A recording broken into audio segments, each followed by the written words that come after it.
The power of purpose. Dispersion is weakness, concentration is power.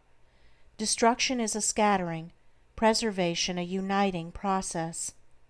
Things are useful and thoughts are powerful in the measure that their parts are strongly and intelligently concentrated. Purpose is highly concentrated thought. All the mental energies are directed to the attainment of an object, and obstacles which intervene between the thinker and the object are, one after another, broken down and overcome. Purpose is the keystone in the temple of achievement. It binds and holds together in complete whole that which would otherwise lie scattered and useless. Empty whims, ephemeral fancies, vague desires, and half-hearted resolutions have no place in purpose. In the sustained determination to accomplish, there is an invincible power which swallows up all inferior considerations, and marches direct to victory. All successful men are men of purpose. They hold fast to an idea, a project, a plan, and will not let it go. They cherish it, brood upon it, tend and develop it, and when assailed by difficulties, they refuse to be beguiled into surrender. Indeed, the intensity of the purpose increases with the growing magnitude of the obstacles encountered. The men who have molded the destinies of humanity have been mighty men of purpose. Like the Roman laying his road, they have followed along a well-defined path, and have refused to swerve aside even when torture and death confronted them. The great leaders of the race are the mental road makers, and mankind follows in the intellectual and spiritual paths which they have carved out and beaten. Great is the power of purpose. To know how great, let a man study it in the lives of those whose influence has shaped the ends of nations and directed the destinies of the world. In an Alexander, a Caesar, or a Napoleon, we see the power of purpose when it is directed in worldly and personal channels. In a Confucius, a Buddha, or a Christ, we perceive its vaster power when its course is along heavenly and impersonal paths. Purpose goes with intelligence.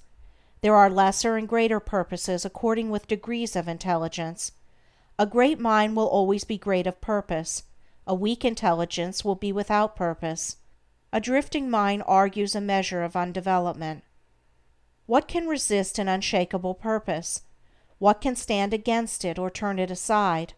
Inert matter yields to a living force, and circumstance succumbs to the power of purpose. Truly the man of unlawful purpose will, in achieving his ends, destroy himself. But the man of good and lawful purpose cannot fail. It only needs that he daily renew the fire and energy of his fixed resolve, to consummate his object.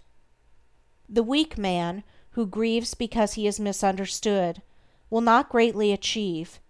The vain man, who steps aside from his resolve in order to please others and gain their approbation, will not highly achieve.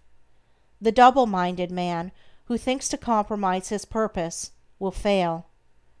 The man of fixed purpose who, whether misunderstandings and foul accusations, or flatteries and fair promises, rain upon him, does not yield a fraction of his resolve, is the man of excellence and achievement, of success, greatness, power.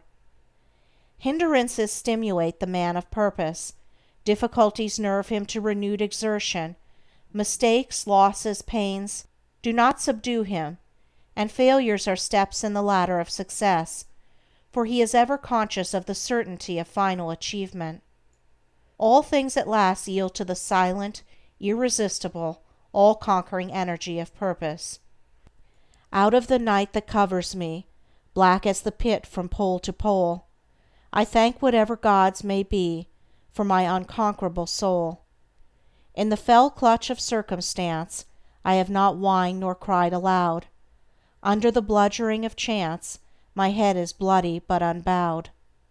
It matters not how strait the gate, how charged with punishment the scroll, I am the master of my fate.